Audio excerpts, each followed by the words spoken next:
அதன் பிறகு விடாமல் டிஜிபியை பேசி 7 பாமக தொண்டர்கள் மேல் குண்டாஸ் போட முயன்றார். இதை பார்த்து உச்ச கோபத்திற்கு சென்ற அன்புமணி, எங்களது குடும்ப சண்டைக்கு அருளும் ஜி.கே. மணியும் தான் காரணம் என்று பகிரங்கமாக அறிவித்ததுடன், பென்னாகரம் தேர்தல் பிரச்சாரத்தின் போது மணிமகன் தமிழ்குமரன் அடையாறில் ஒரு பங்களா வைத்திருக்கிறார், எதற்கு வச்சிருக்கிறார் தெரியுமா என பொடி வைத்து தாக்கி பேசினார் அன்புமணி. தேர்தலுக்கு முன்பாக தமது அணியில் சிலருக்கு மாவட்ட செயலாளர் பதவி கொடுத்தார் ராமதாஸ். மகுடஞ்சாவடியில் ராமதாஸ் பதவி கொடுத்த ஒருவரை வீட்டில் போய் அடித்து மிரட்டியது அன்புமணி தரப்பு. அதேபோல் செயல் தலைவர் ஸ்ரீகாந்தியையும் கீழ்த்தரமாக விமர்சித்தது அன்புமணி தரப்பு.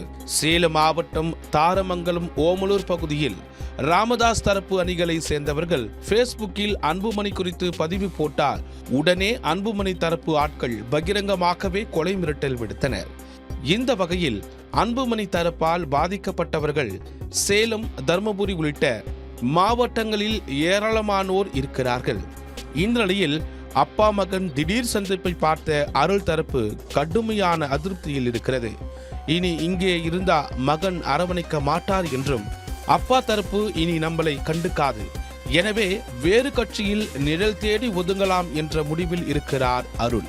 ராமதாஸ் தரப்பு ஆட்கள் பலரும் அப்படியே ஆஃப் ஆகிவிட்டனர். அன்புமணி தரப்பு கையே இனி ஓங்கும் என்பதில் சந்தேகமில்லை. ஆனாலும் பழைய கட்சி ஆட்கள் எல்லாம் இனிமேல் இவர்களை நம்பி வேலை செய்ய தயாராக இல்லை. கீழ்மட்ட நிர்வாகிகளை அடித்துக் கொள்ள சொல்லிவிட்டு இப்போது இவர்கள் இருவரும் சேர்ந்து கட்டிப்பிடித்து நாடகம் ஆடுகிறார்கள்.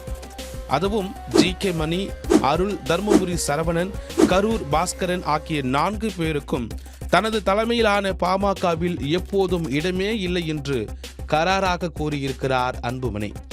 அதேபோல் அவர்களுக்கு நெருக்கமானவர்களும் வேண்டாம் என்றும், மீதி யார் வந்தாலும் சேர்த்துக் கொள்ளுங்கள் என உத்தரவே போட்டிருக்கிறார் அன்புமணி.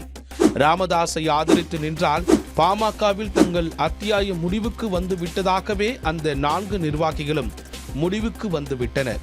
இதன் காரணமாகவே மேலும் தர்மபுரி உள்ளிட்ட மாவட்டங்களில் அன்புமணியை எதிர்த்து அரசியல் செய்தவர்கள் அன்புமணியின் தலைமையை ஏற்பது கேள்விக்குறிதான்.